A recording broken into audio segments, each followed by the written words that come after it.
আমেরিকার রাজধানী Washington ডিসিতে white house প্রতিনিধি সম্মেলনের নৈশভোজে নির্বিচারে গুলি চালানোর ঘটনা ঘটেছে। তবে মার্কিন president Donald Trump, first lady Melania Trump এবং মন্ত্রিসভার সদস্যরা নিরাপদে আছেন।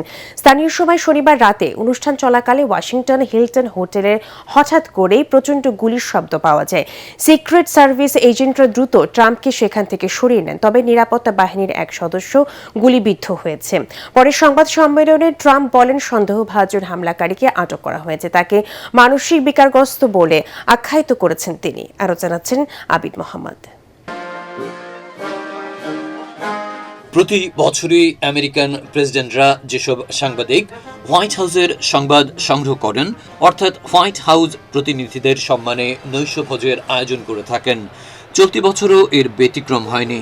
তবে শনিবার রাতে অল্পের জন্য বেঁচে গেছেন প্রেসিডেন্ট ডোনাল্ড ট্রাম্প, কারণ এই নৈশভোজেই এক ব্যক্তি নির্বিচারে গুলি চালিয়েছে।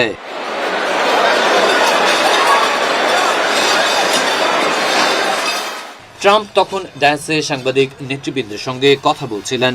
হঠাৎ করেই প্রচণ্ড গোলাগুলির শব্দ, চতুর্দিকে আতঙ্কিত মানুষের ছোটাছুটি, চিৎকার। এর মাঝেই সিক্রেট সার্ভিস এজেন্টরা দ্রুত প্রেসিডেন্ট এবং তার স্ত্রী ফার্স্ট লেডি মেলানিয়া ট্রাম্পকে পেছনের দরজা দিয়ে দ্রুত নিরাপদে সরিয়ে নেন। এছাড়া vice president JD Vance, house speaker mic Johnson সহ বর্তমান সরকারের মন্ত্রিসভার সদস্য সহ গুরুত্বপূর্ণ ব্যক্তিদের দৌড়ে দ্রুত ঘটনাস্থল ছেড়ে যেতে দেখা যায়। সিএনএন-এর বর্ষিয়ান সাংবাদিক উলফ ব্লিটজার খুব কাছ থেকেই বন্দুকধারীকে গুলি ছুটতে দেখেছেন। তিনি জানান, ওয়াশিংটন হিলটন হোটেলে কিভাবে ওই ব্যক্তি বন্দুক নিয়ে প্রবেশ করে নির্বিচারে গুলি চালাতে পেরেছে সেটাই বিস্ময়কর। They're going to his apartment. I guess he lives in California, and he's a sick person, a very sick person. পরে হোয়াইট হাউসে ফিরে ট্রাম্প বলেন, সন্দেহভাজন হামলাকারীকে আটক করা হয়েছে, তাকে মানসিক বিকারগ্রস্ত বলে আখ্যায়িত করেছেন তিনি।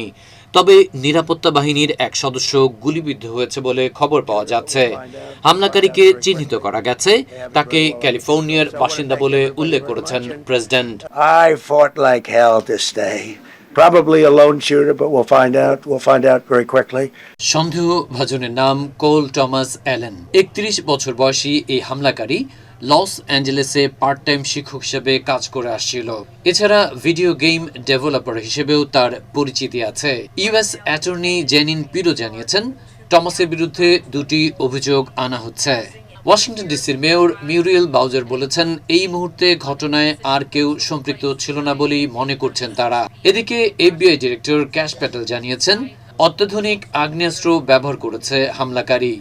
গোয়েন্দারা বলছেন, অনুষ্ঠানে প্রেসিডেন্টকে কোনো হুমকির মুখে পড়তে হতে পারে বলে কোনো তথ্য পাননি তারা।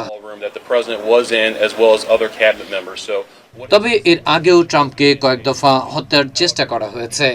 2024 সালে পেনসিলভানিয়ার বাটলারের একটি নির্বাচনী সমাবেশে আততায়ীর গুলি তার কান ছুঁয়ে যায়, রক্তাক্ত হয়ে যায় তার মুখ। বলা যায় সেদিন ভাগ্যের জোরে বেঁচে যান president Donald Trump. Adib Mohammad, ATN Bangla.